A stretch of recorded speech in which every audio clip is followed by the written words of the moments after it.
Angelica Panganiban, ipinagdiwang ang kaarawan ni Baby Amila, mga kaibigan kaagad bumati.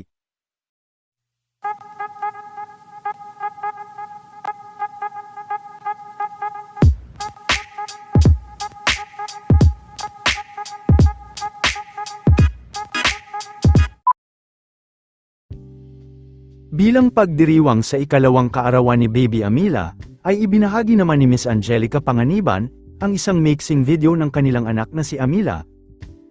Kaagad din naman na bumuhos ang pagbati para sa anak nito. Isa na nga sa nagpaabot ng pagbati, ay ang matalik na kaibigan nito na si Bella Padilla. Little sunshine, I hope you're having the best day, with lots of blue eyes and Elmos. Hindi rin nakalimot na bumati si Camille na kamakailan lang ay nakiramay din kay Angelica. Making one as lovely as she, isn't she lovely? Happy birthday Bin, keep shining for all the world to see, you are greatly loved and adored. Maging ang ilan pa sa matatalik na kaibigan ni Angelica ay hindi rin nakalimot kay Bin.